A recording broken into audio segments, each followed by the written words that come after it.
Саламатсыңарбы мугалимдер, саламатсыздарбы окуучулар.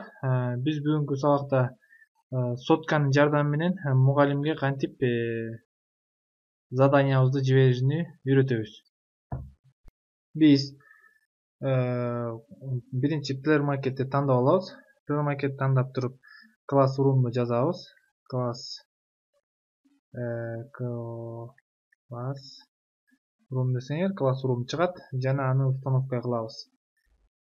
Установка кылгандан кийин установка кылып бүтөт. Установка кылып бүткөндөн кийин 1-2-3 мүнөттү талап кылат. Андан кийин ошол программаны биз Classroom'га киребиз.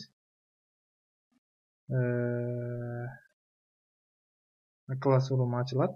Андан Classroom'ду биз тандайбыз. Открыть Classroom'ду ачабыз дагы. Андан кийин Classroom'ду начинать кылабыз.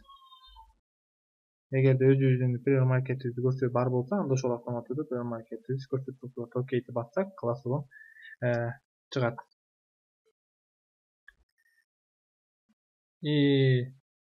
Жана биз Classroom'да иштеген программаны билесиңер. Жана Classroom'да иштегенбиз мугалимдер.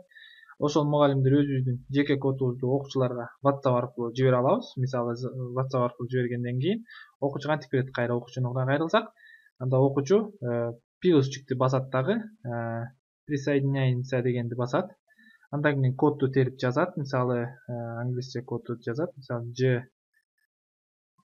J6 жана N F U 5 Q деген тамганы басат дагы, окейди басат жана присоединение басат. Присоединение баскандан кийин окуучу автоматтык түрдө ошол класска кошулат жана класстан мугалим берген тапшырмаларды текшерет. Мисалы, үй тапшырманы басса, үй тапшырманы текшерет дагы. Үй тапшырманы кроссворд толтурула деп турат. Ошол кроссвордду басат. Кроссвордду өзүнө сактап алса да болот, өзүнө сактап алса да болот.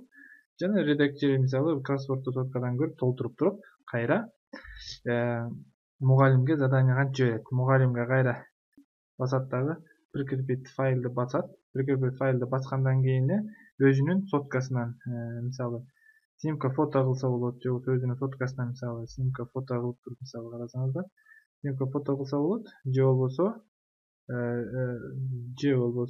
өзүнүн кайра файлды, кайра өзүнүн видеосунан жүктөсө болот.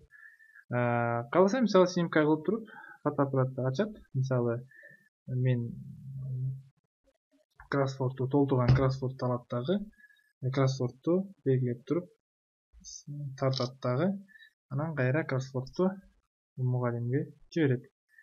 Мугалимге жиберди. Мугалимге жиберди. Баары болуп бүткөндөн кийин сдается деген басасыңар. Сдается баскандан кийин бул мугалимге кетет. Күтө турсаңыздар, ошол мугалимге кетет. Мына кетти. Эми мугалим өзүнүн баланы текшерүү үчүн келет. Кайра бала келет дагы, обновление кылат. Бала, мисалы, тапшырган үй тапшырманы канча бала тапшырганын көрсөтөт. Мисалы, проверкага келет. Проверка, мисалы, үй тапшырманы басат. Мисалы, үй тапшырманы бир бала тапшырды, бир бала тапшыра элек. Жана тапшырган баланы текшерет. Мисалы, ким эле бул? Мисалы, Коңуров Мирлан деген тапшырыпты. Муну текшерет дагы. Окуучунун оценкасын 4 деп коюп койсо болот. Жана комментарий жазса болот. Жана 4 деп вернуть деп жазып койсо болот. Мына бул окуучу кетти. Анан комментарийсинде үй тапшырмасын баалады жана саламатта калыңыздар.